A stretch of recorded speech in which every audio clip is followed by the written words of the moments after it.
Hello everyone, and welcome back to my channel.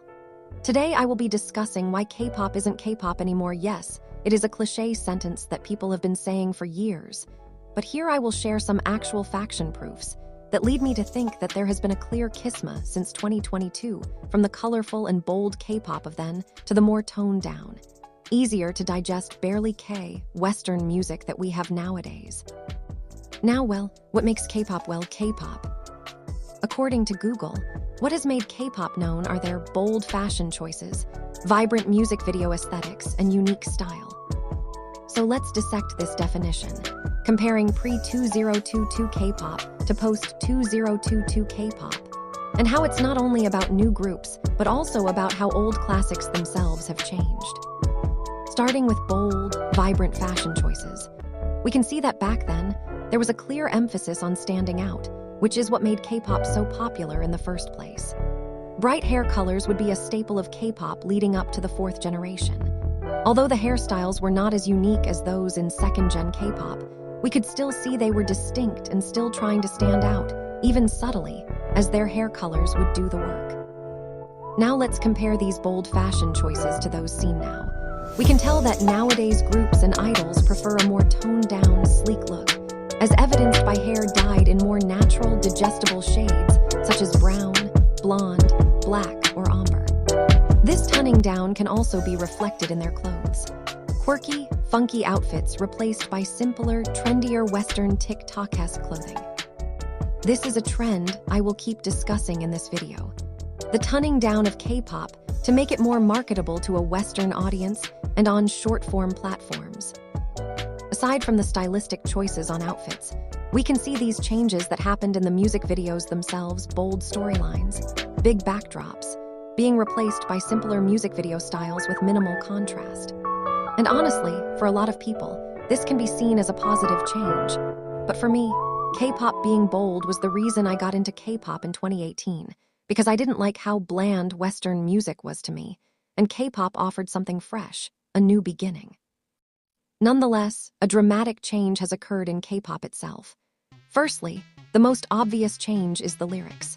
Back then, there was a lot of Korean in songs, with 70% of the lyrics in Korean and 30% in English. However, now we can notice that if a group doesn't already make a fully English song, the Korean in the song would mostly account for about 50-55% if we are lucky. Aside from lyrical choices, there have also been musical changes in K-pop. As mentioned, the music shifted from bold and loud to more trendy and palatable. This can clearly be seen in the way the genre of girl crush has been completely wiped out from the K-pop scene, as well as quirky genres or more unique genres that groups like Red Velvet, aespa, and ITZY used to delve into, being favored for a more cool-off TikTok catchy style or more Western. Like before, when you heard a K-pop song in public, even if you did not know the song, you could still genuinely be like, hey, this must be a K-pop song. But nowadays, I genuinely can't even tell in public when a K-pop song is playing because it blends so well with the local Western radio being played. Also, can we discuss the length that these songs have nowadays? Like genuinely, I have never seen 58-second or 38-second songs before, and the way most songs now are at around the 2-minute mark is really unbelievable. Is the attention span this bad these days? Please give me some real music with an intro, a full chorus.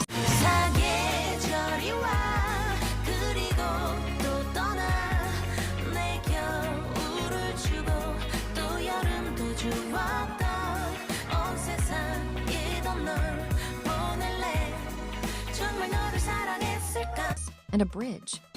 Because many producers nowadays forgot about the existence of bridges, apparently, and outro. Not just a catchy money grab TikTok song with no soul.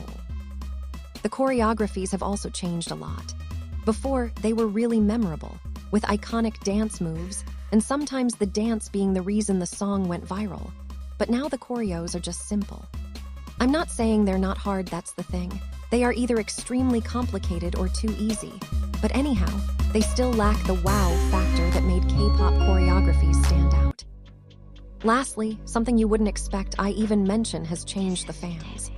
Back in the days, if you liked K-pop, you would be seen as a weird kid, bullied for liking dancing men that wear makeup and look alike, and it wasn't accepted in the mainstream. Now what I find ironic is that these same people who made fun of me years ago are the same ones I catch listening to K-pop now, and it's not a coincidence.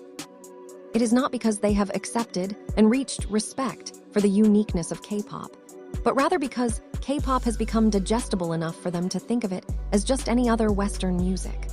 Like, these new fans are eating up the blandest, sorry if it sounds harsh, songs I have ever heard because K-pop has changed so much that people like them can enjoy it. Taking all these things into account, I will now show you some examples of groups that started as your typical K-pop group and eventually evolved into the post-2022 K-pop style. I'm on the next level, yeah. 절대적으로를 지켜 내 손을 놓지 마라. 결속은 나의 무기.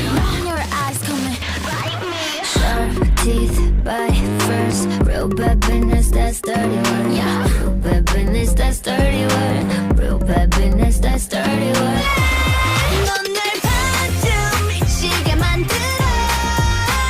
You got me like crazy love. 대체 네가 뭔데? Me ambition, 아쉬운 my range, 그댄 innovation. Small talk and pass the work hard. For this, got my poker face. 내 예측 못해 at once, my game will never miss. Boom, baya. Yeah, boom, baya. Yeah, boom, baya. Yeah. Go get it, I'm a go-getter. Never gon' settle for second, I need a gold medal. Get up on the floor, tell me when to go. No slow jams, pumping through the speakers when I do my go-go dance. The question now is, why? Why all these changes, and why did they specifically occur after 2022? I believe the answer lies in the influence of New Jeans. At that time, New Jeans brought a genuinely fresh concept to the K-pop scene, standing out amidst the prevalent noise and saturation in the industry. Their quick success caught the attention of many companies, which then sought to replicate their formula with their own groups. Around the same period, we observed K-pop groups known for their distinct, unconventional sounds gradually shifting to softer, more mainstream tracks, perhaps to appeal to broader audiences. Of course, not every group aimed to clone New Jeans' musical style exactly. However, there was a noticeable trend toward incorporating more English lyrics, creating shorter songs, and adopting a Western-influenced style. I feel that HYBE in particular was a major factor in this shift. When listening to the songs produced by their groups post-2022, it's difficult to recognize them as traditional K-pop. The immense success of these trendy, viral tracks has prompted many other entertainment companies to jump on the bandwagon, further accelerating this trend and reshaping the genre's direction. To conclude this video, I want to clarify that these are all the changes I have personally observed in K-pop after being part of the fandom for 8 years. I hope this provides some insight into the current situation. I also want to emphasize that I do not dislike these new groups or oppose the shift in K-pop. I simply feel nostalgic when reminiscing about the past. Many others likely share this sentiment, so please feel free to share your thoughts in the comments, whether you agree or disagree, in a respectful manner. It's important to acknowledge the changes that have taken place. Thank you for watching, and have a great day.